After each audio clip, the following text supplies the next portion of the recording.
কালীঘাটে মুখ্যমন্ত্রীর বাড়িতে বঞ্চিত চাকরি প্রার্থীরা। আপার প্রাইমারি ইন্টারভিউয়ের বঞ্চিত চাকরি প্রার্থীরা কালীঘাটে 2 বছর ধরে মাতঙ্গিনী মূর্তির সামনে অবস্থান। এখনো ইন্টারভিউয়ের ডাক পাননি তারা। আর এবার কালীঘাটে মুখ্যমন্ত্রীর বাড়িতে বঞ্চিত চাকরি প্রার্থীরা। জানবো, রণয় তিওয়ারি রয়েছেন আমাদের সঙ্গে। রণয়, দেখো, গত 2 বছর ধরে মাতঙ্গিনী হাজরা মূর্তির সামনে এই আপার প্রাইমারি ইন্টারভিউ বঞ্চিত চাকরি প্রার্থীরা বসে রয়েছেন। তাদের আজ পর্যন্ত তারা ইন্টারভিউ ডাক পাননি। তারা বলছেন যে 2014 সালে 30 জানুয়ারি প্রথম নোটিফিকেশন বের হয়েছিল।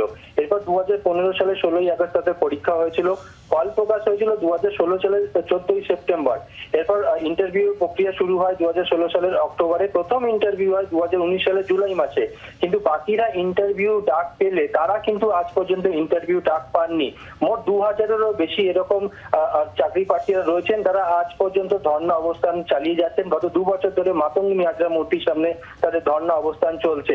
তারা মূলত বলছেন 2016 সালে টোটাল ভ্যাকেন্সি ছিল 14,339 জন, কিন্তু সেই ভ্যাকেন্সি গত 10 বছরে পূরণ হয়নি। অর্থাৎ সেই ভ্যাকেন্সি বাড়ার কথা থাকবে, সেই ভ্যাকেন্সি একই রয়েছে। অর্থাৎ ভ্যাকেন্সি বাড়াতে হবে এবং একই সঙ্গে তাদের ইন্টারভিউ ডাক, অর্থাৎ ইন্টারভিউ তাদেরকে ডাকতে হবে। অর্থাৎ তারা চাইছেন চাকরি। আর কতদিন ধরে তারা রাস্তায় ঘুরবেন, কারণ এই প্রথম নয়, এর আগেও তারা রাস্তায় নেমেছেন। আজকে তাদের কোনো বৈঠক হওয়ার কথা রয়েছে? তারা কি আজকে কথা বলতে পারবেন মুখ্যমন্ত্রীর সঙ্গে? কিছু কি জানা যাচ্ছে? দেখো, আজকে তাদের 2 বছর হয়েছে ধর্ণা অবস্থানে। তাদের মধ্যে 5 জন আজকে কালীঘাটে মুখ্যমন্ত্রীর বাড়িতে গেছেন ডেপুটেশন দিতে। মূলত তাদের ইন্টারভিউ, অর্থাৎ এই যে সংক্রান্ত বিষয়, চাকরির বিষয়, সেই বিষয়ে তারা কথা বলতে গেছেন। অর্থাৎ 5 জনের প্রতিনিধি দল তারা আজকে ডেপুটেশন জমা দিতে মুখ্যমন্ত্রী বাড়িতে, কালীঘাটের বাড়িতে পৌঁছেছেন। নজর রাখো। ধন্যবাদ।